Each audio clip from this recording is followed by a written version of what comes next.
सर्वसमर्थ सर्वत्र अस्मरणीय दाता दयाल कृपा निदान दीन बंधु दीनानाथ परम पूज्य गुरु जी महाराज, उपस्थित साधक समाज, प्रेमी बच्चे एवं बच्चियों, आज 29 जून 2025 24 घंटे की घाट की साधना जो अखंड चल रही थी वो समाप्त हो गई। गुरु महाराज की दया मेहर से, आप लोगों के सहयोग से यह संकल्प पूरा हो गया। यह संकल्प था कि मुहूर्त से यह साधना कर ली जाए और लोगों को करा दिया जाए। 5 खंडों में था ये। पिछले शनिवार इतवार को सब जगह होता रहा, सब लोग करते रहे, बहुत से लोग करते रहे और त्रयोदशी को भी हुआ 24 घंटे का अखंड। तो 5 साधना शिविर का ये 24 घंटे का आज आखिरी है, आज समापन हो रहा है। अब गुरु पूर्णिमा आ रही, गुरु पूर्णिमा के बीच का कैसा रहेगा, क्या करना रहेगा, किस तरह से, यह आपको बता दिया जाएगा। और गुरु पूर्णिमा में किस तरह का होगा यह भी मालूम हो जाएगा।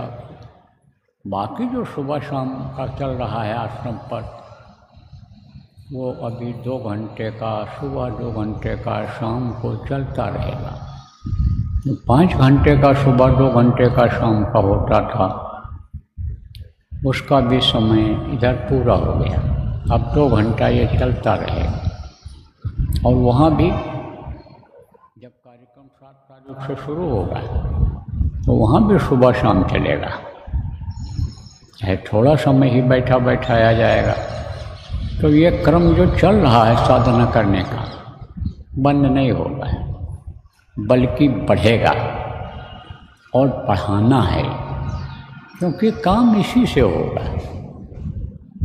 यह नहीं जब अपने लोग कर पाए, तभी झेल रही तकलीफ़ें कदम कदम पर आ रही। बहुत से लोग बहुत परेशान हैं, यहाँ तक कि मौत से सबको डर रहता है। जीना हर कोई चाहता है, लेकिन बहुत से लोग परेशानियों से ऊब करके और मर जाना ही इस समय पर पसंद कर रहे हैं। और परेशानी में देखो, जो नहीं कदम उठाना चाहिए, कभी भी आत्महत्या नहीं करनी चाहिए, उसको भी कर डाल रहे हैं। परेशानियां जाएंगी कैसे? एक इसी उपाय से जाएंगी, इसी लक्ष्य से, उद्देश्य से जाएंगी। चाहे हमारी हो, चाहे आपकी हो, चाहे आपके परिवार की हो, चाहे रिश्तेदार की हो, चाहे समाज की हो, चाहे देश की हो, चाहे विश्व की हो। परेशानी इसी से जाए। और इसमें इसको अगर आप लोग नहीं करोगे, नहीं कराओगे नामदानियों को, तो समझ लो कि विनाश असंभावी। अब सब लोग इसको नहीं समझे होंगे। एक होता है नाश और एक होता है विनाश। ये दोनों अलग अलग हैं, इसका दोनों का मतलब अलग होता है। नाश में क्या होता है? जैसे घर का एक हिस्सा गिर गया, दीवार गिर गई, तो बोले नाश हो गया। ये देखो गेहूँ रखा था, ये देखो चावल रखा था, ये सब दब गया। ये सब देखो इतना नुकसान हो गया, ये सामान हमारा बेकार हो गया, नाश हो गया। और विनाश किसको कहते हैं? विनाश उसको कहते हैं बाढ़ आई, पूरा घर बह गया, पूरा भूचाल आया, पूरा घर गिर गया, सिर छुपाने की जगह नहीं रही, तो उसको कहते हैं विनाश। विनाश होगा, नामो निशान नहीं रहेगा। ऐसे देखते देखते बड़े बड़े ऊंचे ऊंचे मकान जमीन में समा जाएंगे, धरती फटी हुई दिखाई पड़ेगी, कहाँ तक फटी है नीचे दिखाई नहीं पड़ेगा कि कितना गहरा गड्ढा है। इतनी तेज हवा चलेगी कि जानवर उड़ते हुए दिखाई पड़ेंगे। कुछ ही समय के बाद अगर आप जिंदा हम जिंदा रहे तो ये दिखाई पड़ेगा। यहाँ भले न हो, भक्तों की रक्षा भले हो, सेवक की रक्षा भले करें वो, लेकिन यह सुनाई पड़ेगा जहाँ होगा तहाँ। रेडियो में आएगा, अखबार में आएगा, टीवी में आएगा, छाया रहेगा यह समाचार। इसको अगर रोकना चाहते हो, जान बचाना बहुत बड़ा पुण्य का काम होता है। जान अगर बचाना चाहते हो, चाहे अपना हो चाहे दूसरे का हो, तो साधना करो और लोगों को कराओ, समझाओ और प्रेरणा दो। और परिवार वालों से अगर कुछ चाहते हो कि यह हमारे काम आ जाएं, या हमारी सेवा कर लें, या हमारे काम में मदद कर दें, तो परिवार वालों को कराओ, बच्चियों को कराओ साधना। नहीं तो यह आपके नहीं होंगे। ऐसा समय आएगा यह पागल हो जाएंगे, क्योंकि किसका देश है? काल और माया का देश है। काल किसको कहते हैं? जिसने इस दुनिया को बनाया, इस शरीर को बनाया, सारी व्यवस्था को बनाया। माया किसको कहते हैं? जहाँ तक मन जाता है वहाँ तक माया का ही पसारा है, माया ही माया है।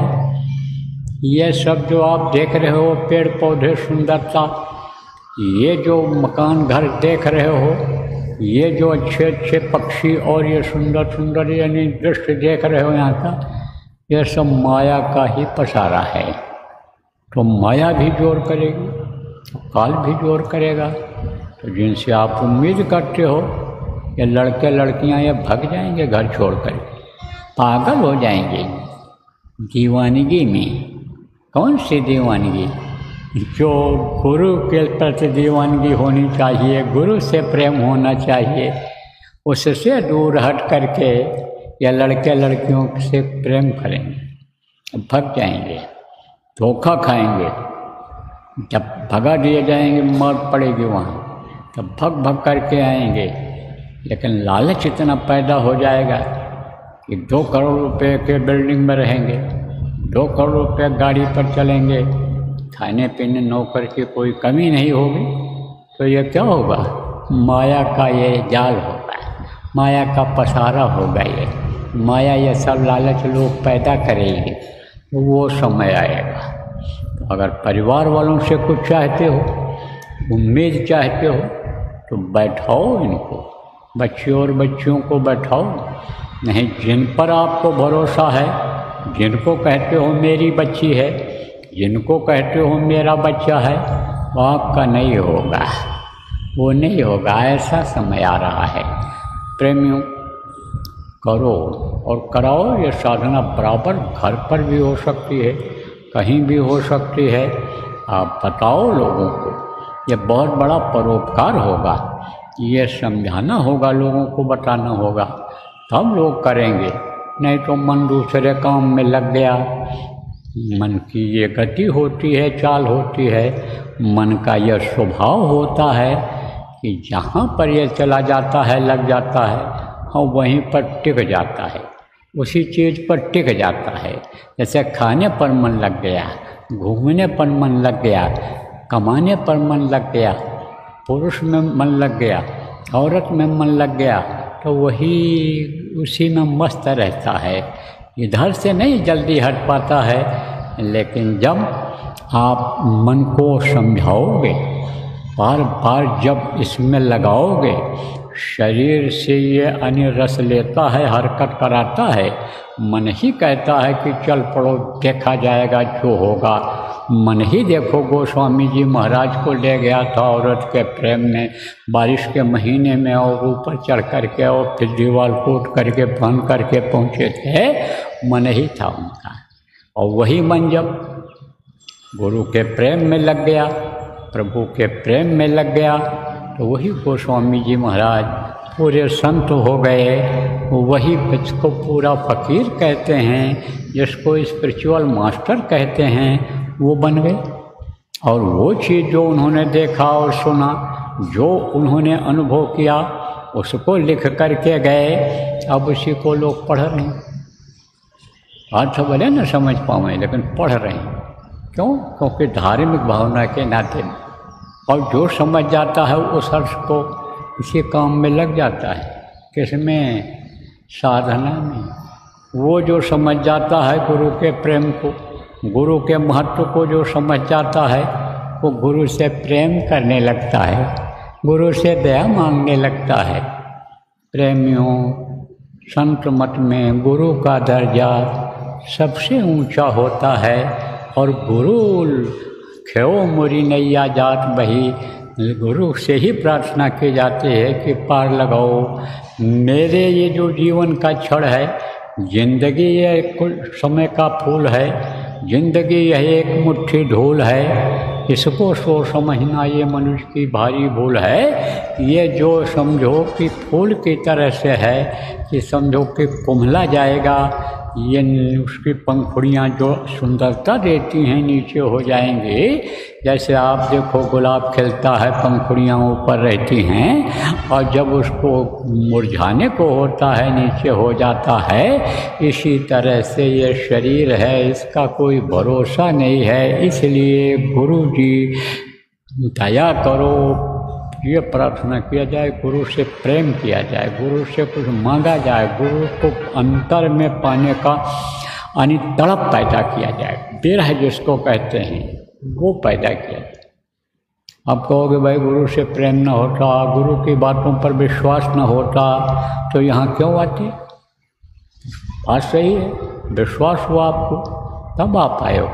बहुत से लोगों को विश्वास नहीं हुआ।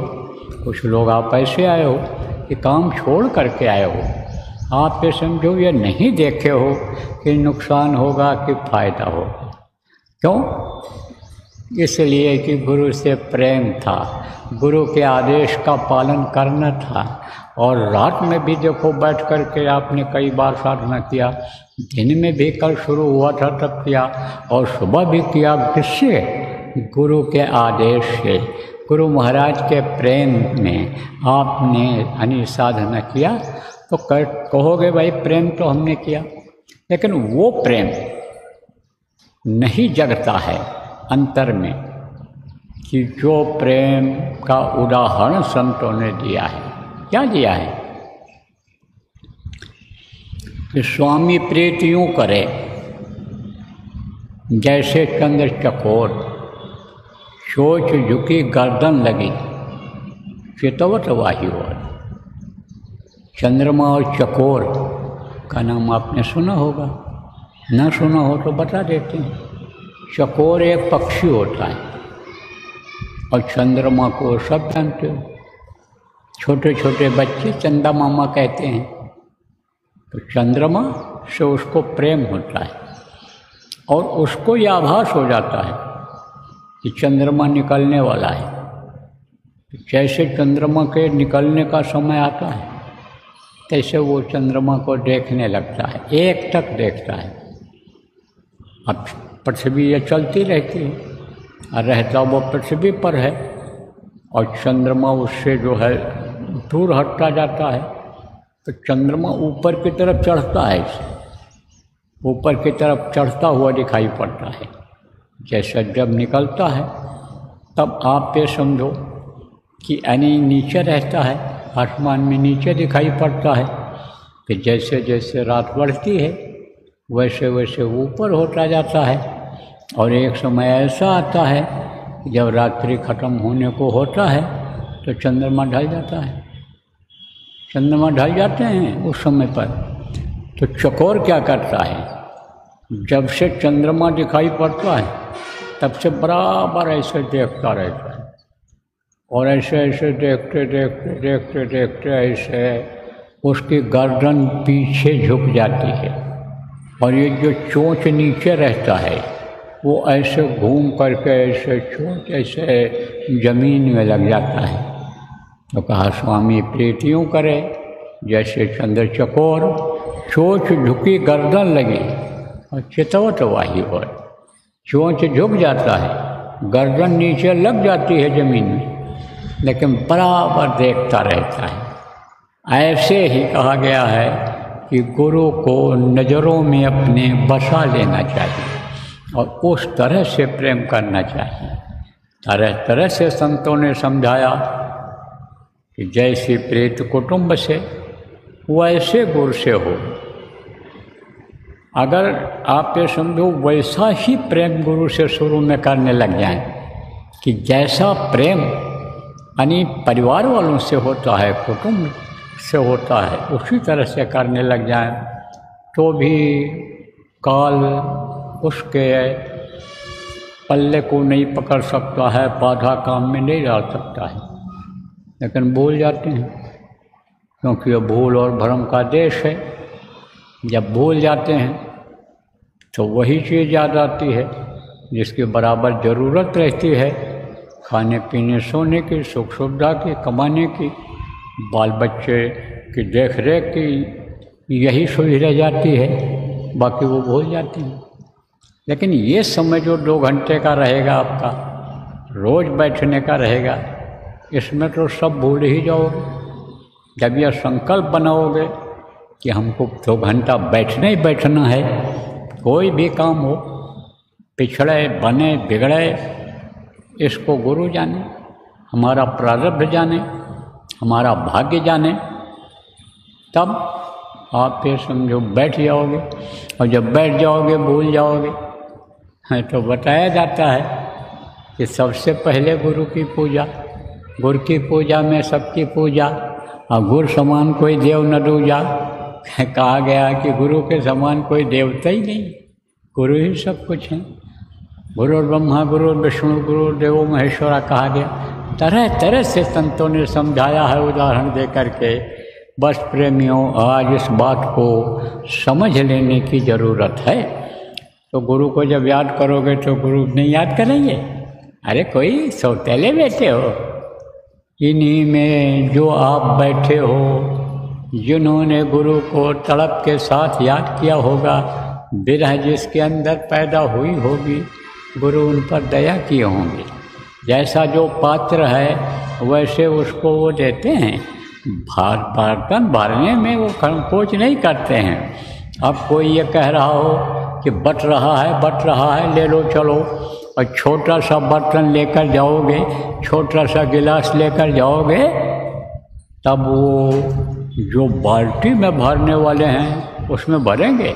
अरे जैसा पात्र होगा बर्तन होगा उसी तरह से उसको भरेंगे। यही बात समझने की है प्रेमियों। तो मिलता सबको है, देते हैं, दाता केवल सद्गुरु।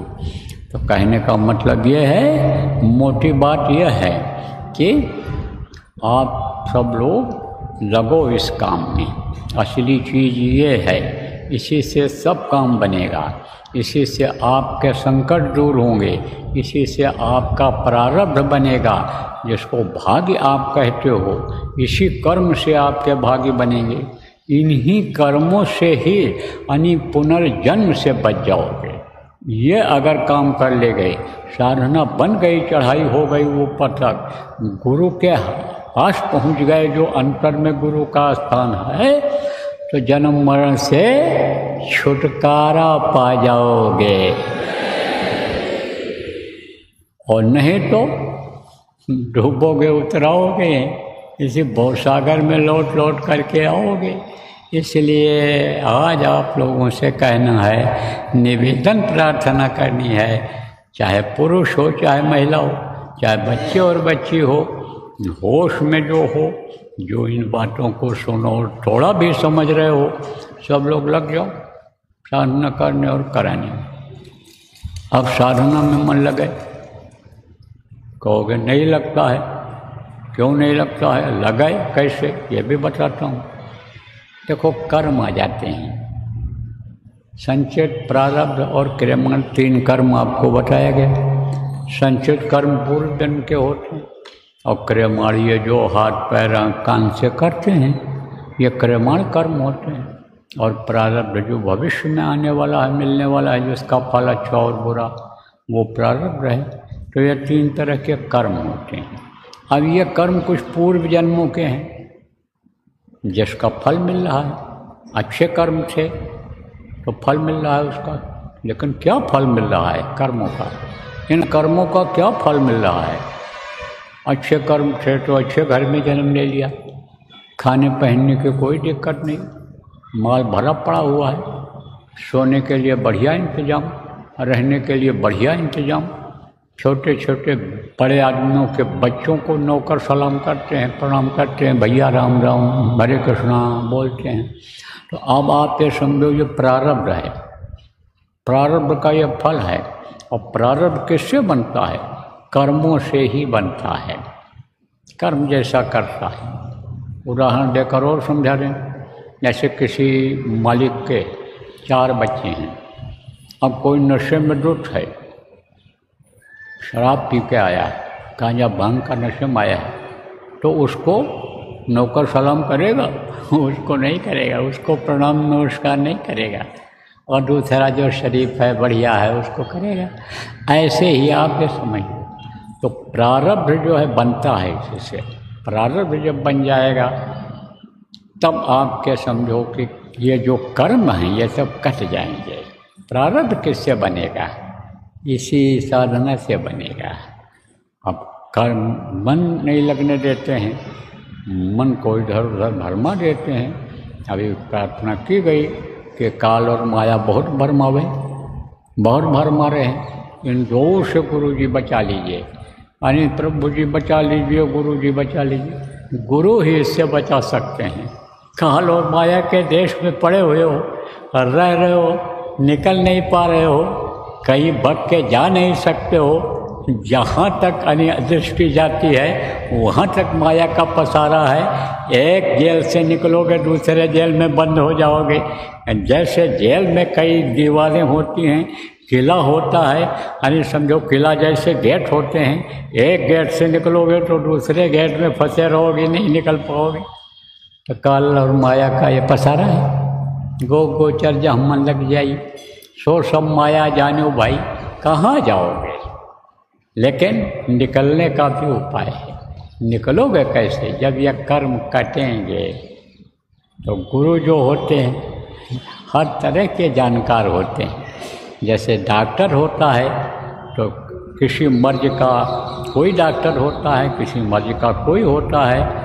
जैसे आप समझो हार्ट के डॉक्टर अलग होता है, हार्ट के अलग होते हैं, किडनी के अलग होते हैं, लीवर के अलग होते हैं, गैस के अलग होते हैं, पेट के अलग होते हैं, अलग अलग डॉक्टर होते हैं। और एक डॉक्टर ऐसा होता है जो जनरल डॉक्टर होता है। आप ये समझो हर मर्जों का इलाज करता है, उसके पास हर मर्ज की दवा है, हर मर्ज का स्पेशलिस्ट जिसको कहते हो वो है। आप ये समझो उसको सिविल कह लो आप, या मतलब है कि ऐसे कह लो आप, तरह तरह से लोग कहते हैं भाई जनरल डॉक्टर हैं, या सब मरीज को देखते हैं, वो ओपीडी में बैठते हैं। तो गुरु जो होते हैं उनके पास हर मर्ज की जानकारी होती है, हर व्यक्ति की जानकारी होती है। अब व्यक्ति को तो बता नहीं सकते हैं, क्योंकि गुरु का काम जब तेजी से होता है, जब संख्या बढ़ती है, तो हर व्यक्ति को बता नहीं सकते हैं। तो क्या करते हैं? मंच से बता देते हैं, एक नियम बना देते हैं, एक फार्मूला दे देते हैं कि जिससे कर्म कट जाएं, सबके कट जाएं। कर्म किससे करते हैं? सत्संग से करते हैं, सेवा और भजन से करते हैं। तो सत्संग जरूर सुनना चाहिए। कोई बात सुन लिया, जानकारी भी है, तो भी दोबारा अगर उसको सुना जाएगा तो वो चीज़ रट जाएगी। क्योंकि मैंने आपको बताया कि भूलने की आदत होती है, तो आदमी सुनता है और भूल जाता है, अपने अपने काम में व्यस्त हो जाता है, तो वो चीज़ दिमाग से निकल जाती है। लेकिन बार बार वही चीज़ अगर सुना जाए तब रट जाता है। तोता जैसे रट लेता है, तोता को कहते रहो राम राम बोलो, वो पट्टे राम राम बोलो, हरे कृष्णा बोलो, स्वागत है, वेलकम वेलकम बोलो। जब कोई आवे तो बोलने लगता है, गाली देना सिखा दो तो गाली देने लगता है, रट जाता है उसको। उसी तरह से ये जो ज़रूरी चीज़ें हैं ये रट जाती हैं, हर तरह की जानकारी हो जाती है, विवेक जग जाता है। बिन सत्संग विवेक न होई, राम कृपा बिन सुलभ न सोई, कैसे कैसे संत ने समझाया है। तो आपको समझने की ज़रूरत है कि बराबर सत्संग सुनते रहना चाहिए, समय देना चाहिए। आप कोई मान लो विदेश में है, कोई बहुत दूर है, अपने घर में बैठा है, दुकान दफ्तर में बैठा है, बहुत दूर है। अब यहाँ जो बोला जा रहा है, यहाँ जो बताया जा रहा है, कहोगे वो कैसे सुनेगा, नहीं पहुँच पाया। अब तो ये बेतार के यंत्र ऐसे बन गए, जैसे ये देखो लगाए हुए हैं कैमरा, और ये ऑनलाइन जिसको कहते हो, ये ऑनलाइन संदेश जा रहा है सब जगह। अपने घर में भी बैठ कर के सुन सकता है आदमी। मोबाइल सबके जेब में पड़ी है इस समय पर। एक आदमी ने कहा हमारे राजस्थान में मोबाइल की बरसात हो गई है। हैं? मोबाइल की बरसात? हाँ, मोबाइल हर आदमी के पास हो गया। ऊँट की पूंछ में मोबाइल बांध करके लोग जोतते हैं, खेत की जुताई करते हैं। तो अब मोबाइल सबके जेब में हो गया, सबके पास आ गया, सस्ता भी हो गया। पहले बहुत महंगा था, 28,000 30,000 का सस्ते ज़माने में मोबाइल इतना बड़ा मिलता था, और वो भी जहाँ टावर होता था वहाँ काम करता था। 16 रुपया मिनट उसका चार्ज देना पड़ता था। अब कहोगे बाबा तुमको कैसे मालूम हो गया? गुरु महाराज को एक आदमी ने दिया था, गुरु महाराज के लिए अब खरीद के लाए थे, तो इसलिए बता रहे हैं। लाए, दिया उसने, नहीं काम किया, जब वहाँ टावर लगा तब लाए, सब जानकारी है। लेकिन अब तो बहुत कम पैसे में देश विदेश की चीज़ों को देखो, बात करो, तो मोबाइल में सब आ जाता है। सीखने की ज़रूरत रहती है, सिखाने की ज़रूरत रहती है, लेकिन थोड़ा सा बच्चों पर मोबाइल खरीद कर देने के बाद ध्यान रखने की ज़रूरत रहेगी, क्योंकि मोबाइल में हर चीज़ आ जाती है। अच्छी से अच्छी चीज़ें उसमें आती हैं और ख़राब चीज़ें भी आती हैं। मन बुद्धि को भ्रष्ट कर देने वाली चीज़ें भी आती हैं, और उस पर नज़र अगर किसी दिन पड़ गई और उसमें मन लग गया, अगर तनिक देर के लिए उसको देख लिया, तो फिर मन वही दिखाता है। फिर कितना भी बढ़िया बाबा सत्संग सुनावें, कितनी भी बढ़िया बात बतावें, वो नहीं भाती है, वो नहीं अच्छी लगती है।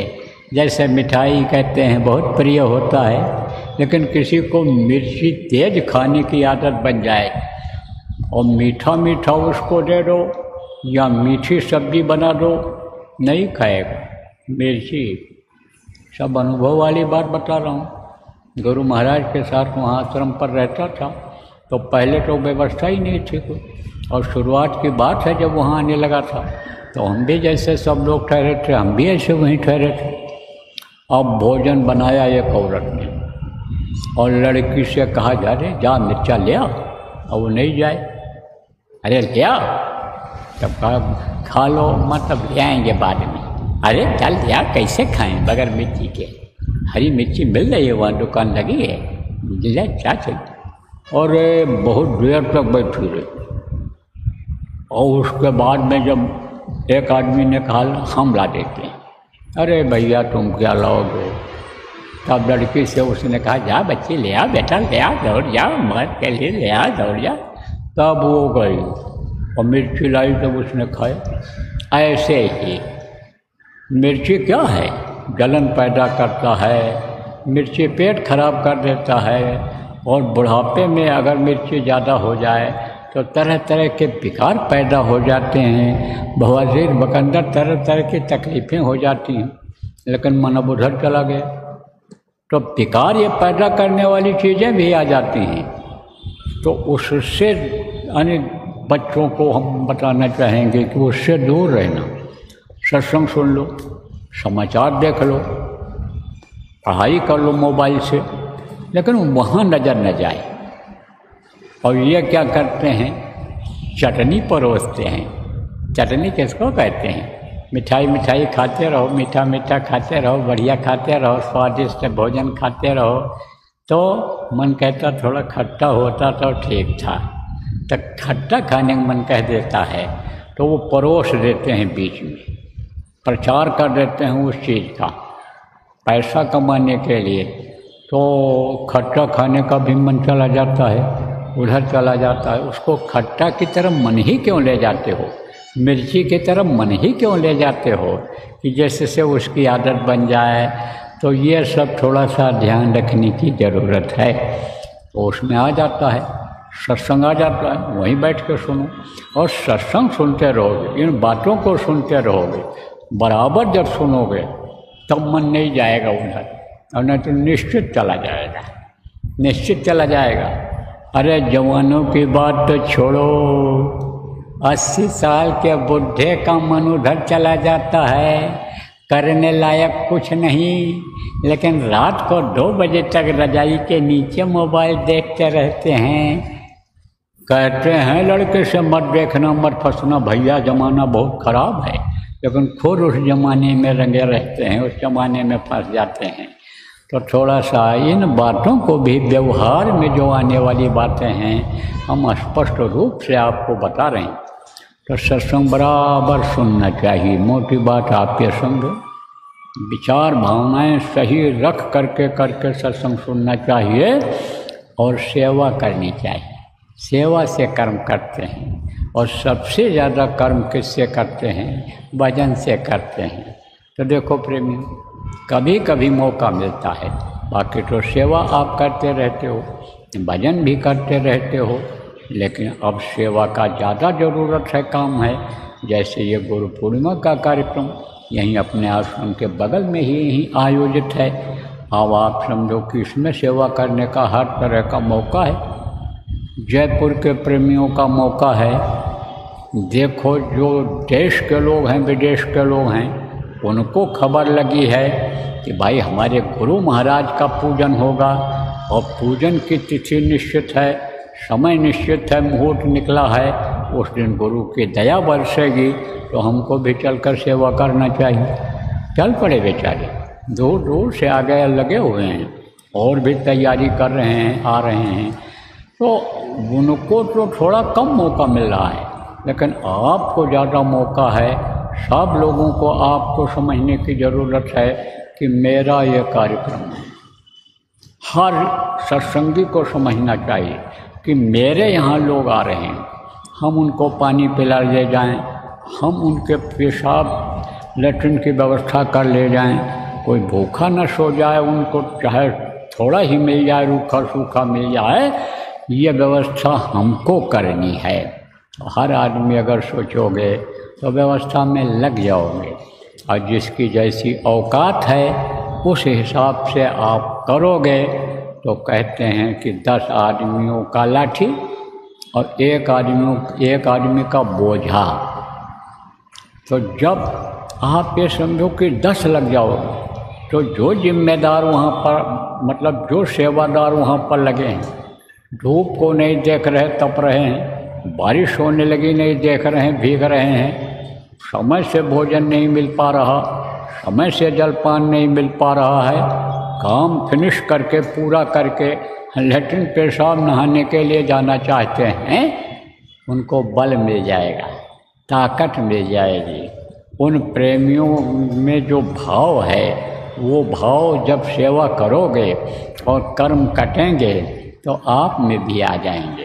तो सेवा का मौका आपके लिए है, समय समय पर मिलता है, साल में एक बार मिलता है। और आप भाग्यशाली हो, जयपुर जिला के, राजस्थान के लोग आप भाग्यशाली हो कि जिनको गुरु पूर्णिमा मिल रही, गुरु पूजन का अवसर मिल रहा है। बराबर यानी जो प्रेमी हैं, जिम्मेदार लोग हैं, बराबर जो प्रेमी हैं हमसे कहा करते थे कि गुरु पूर्णिमा का कार्यक्रम होता था, दे दीजिए, लेकिन स्वास्थ्य खराब था, जिम्मेदारी महसूस कर पाना कि आ करके कुछ सुना पाऊँगा, सेवा में भाग ले पाऊँगा, ये उम्मीद नहीं बन पा रही थी।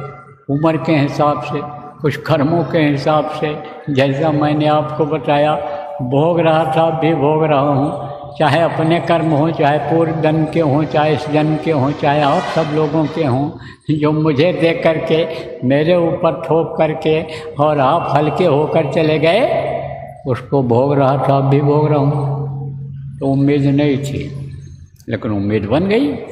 कैसे उम्मीद बनी? गुरु की दया से। ये गुरु महाराज इनका फोटो लगा है, इनकी दया से यही सब कुछ करने वाले। पल में परलय हो, पल भर में कब क्या कर रहे हैं, यही करने वाले हैं। इनकी दया हो गई, इनकी मौज हो गई, मैं भी आ गया हूँ, मैं भी लगाऊँ। शरीर से जितना हो सकता करता हूँ, दिल दिमाग बुद्धि लगाता हूँ, मैं भी लगाऊँ, लेकिन करना आपको है।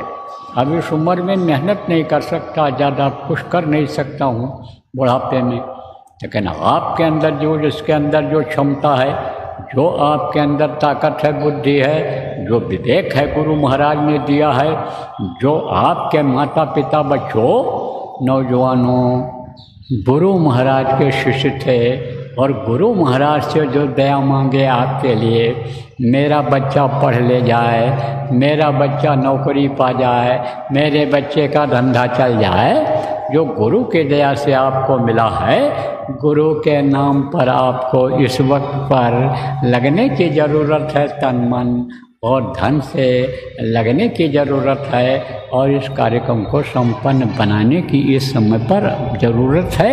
आपके लिए सेवा का मौका है, और भजन के लिए बच्चों और बच्चियों मौका है, क्योंकि ये चलेगा क्रम, वहाँ होगा, वहाँ साधना में बैठा जाएगा, वहाँ नहीं है तो यहाँ बैठा जाएगा। आप ये समझो तब तक यहाँ चलेगा। आपके रजनी बिहार में चल रहा है, आपके एनबीसी में सुबह शाम हो रहा है, तो सब जगह चलेगा। जिसको जहाँ सुविधा होगा वहाँ वो बैठ जाएंगे। हम भी कोशिश करेंगे कि जहाँ बराबर साधना शिविर चल रही है, मतलब जहाँ बराबर सुबह शाम साधना हो रही है, वहाँ मैं भी शरीक हो जाऊँ, भागीदार हो जाऊँ। कभी एनबीसी के पास में जो अपना आश्रम है वहाँ पहुँच जाऊँगा, कभी रजनी बिहार में जो आश्रम है वहाँ पहुँच जाऊँगा, कभी यहाँ रहूँगा। आप लोग बराबर लगे रहो, मैं भी लगूँगा इस काम में। मुझे तो अपना काम बनाना है, मुझे अपना काम ज़्यादा बनाने की फिक्र है, क्योंकि बोझा मेरे ऊपर ज़्यादा है, लोड मेरे ऊपर ज़्यादा है, इसलिए मुझे ज़्यादा फिक्र है। आप तो एक हिसाब से उतने बोझा वाले नहीं हो, हल्के हो। कारण क्या है, गुरु महाराज ने कहा था कि यह संभाल करेंगे और नए को नामदान देंगे, तो आप तो समझ रहे हो सब कुछ यही हैं और यही सब कुछ करेंगे। हम तो कुछ नहीं कर रहे हैं गुरु महाराज, करा रहे हैं गुरु महाराज। लेकिन एक बात यही बोल करके यह संभाल करेंगे, आपको विश्वास हो गया और आप जो हैं हम ही को सब कुछ समझ करके हम कह रहे हो कि आप करो, ऐसा करो, वैसा करो, तो बोझा है कि नहीं है, जिम्मेदारी है कि नहीं है। तो भैया हम भी करेंगे, लेकिन अब पहले जैसी जिम्मेदारी हम नहीं लेना चाहते हैं, क्योंकि आप लोग बात नहीं मानते हो। आप लोगों से जब कहता हूँ तो आप करते नहीं हो।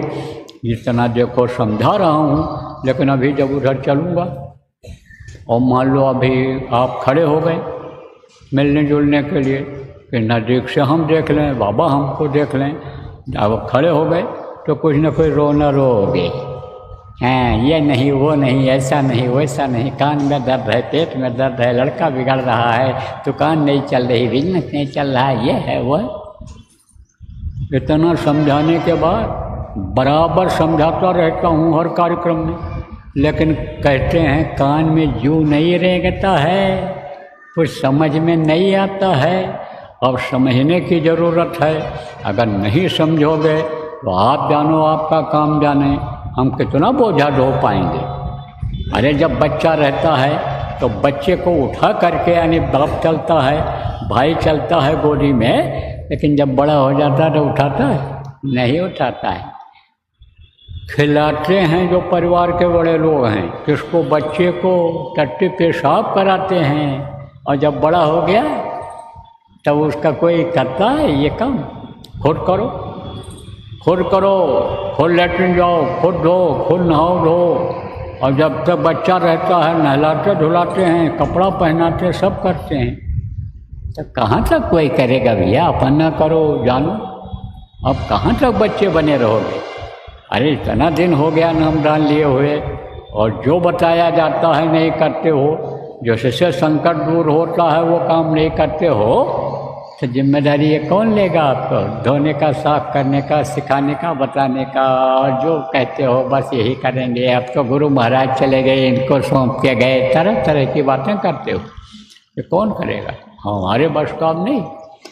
तो देखो प्रेमियों, बहुत समय हो रहा है, आप लोग तो सुबह बहुत जल्दी आ गए थे, बैठ गए थे, और अब तो कुछ ये पेट में भी डालने की ज़रूरत है, और मान लो कोई काम है आपका, वो करने की ज़रूरत है, सेवा की भी ज़रूरत है। जिम्मेदारों को वहाँ समझ करके बताना चाहिए कौन सी सेवा है, क्या है, उसमें भी हाथ बटाना है। तो आप समाप्त करूँगा, अब यह कार्यक्रम समाप्त होगा, लेकिन ये बातें जो बताई गई हैं, मोटी मोटी बातें दिमाग में नोट कर लो, कागज़ पर नोट कर लो, पढ़ते रहो। आप समझो, मोटी मोटी बातें मोबाइल में रिकॉर्ड कर लो, सुनते रहो, कि जिससे वो बातें याद रहें, और याद करके करो जैसा बताया गया है। बोलो जय गुरुदेव,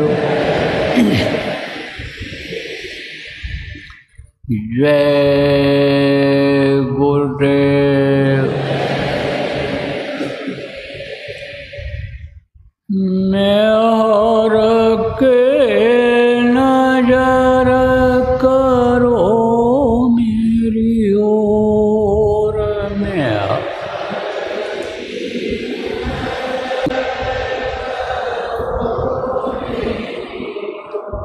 दया के नजर करो मेरी ओर।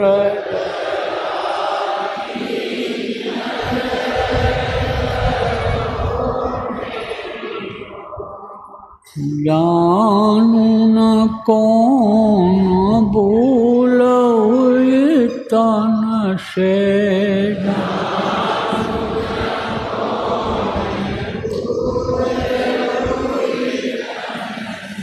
लियो हमसे मुख मोड़ ले,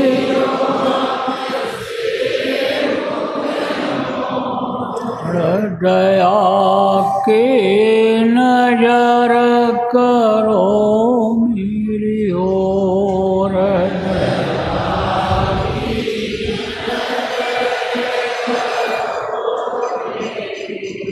बालक जानी चूक बिसराओ,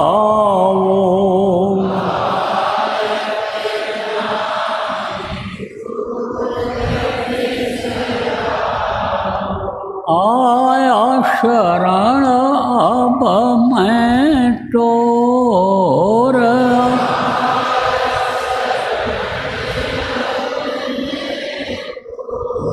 दया के नजर करो मेरी ओर।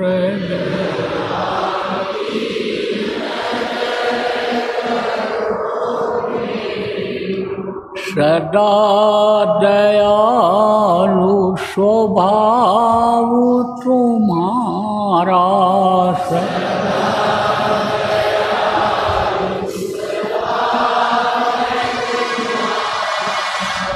मेरी बेरिया कसवयऊ कठोर में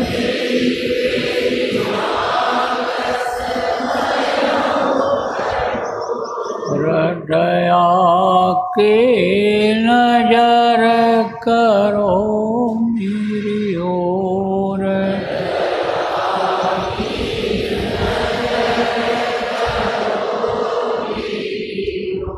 शरणागत की लाज न राखो,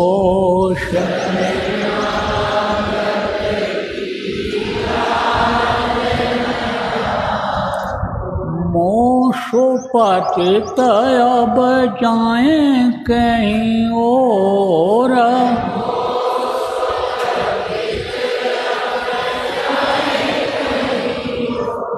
हृदया के नजर करो मेरी ओर।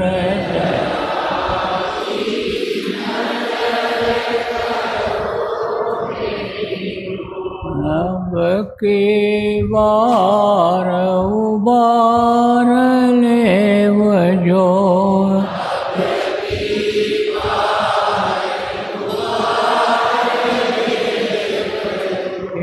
न डर बप गया ही मगोर भी।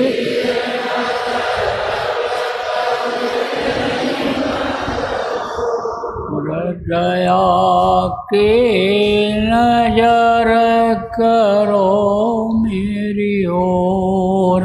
दया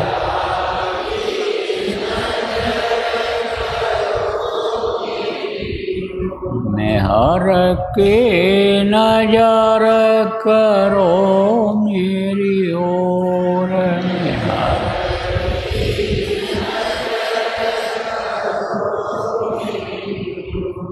जय गुरुदेव।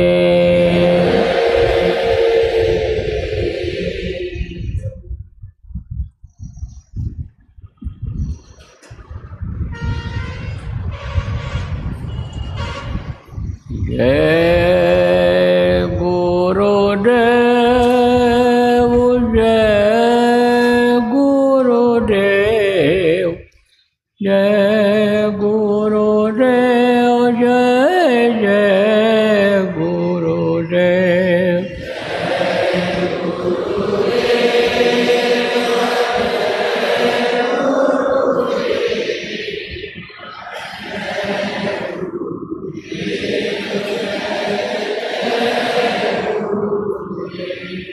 जय गुरुदेव,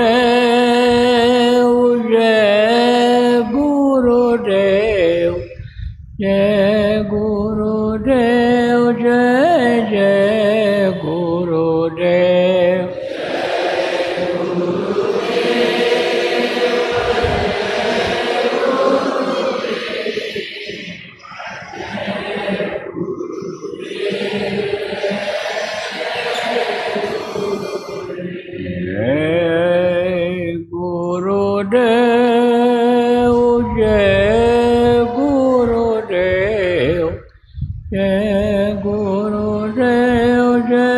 जय गुरुदेव।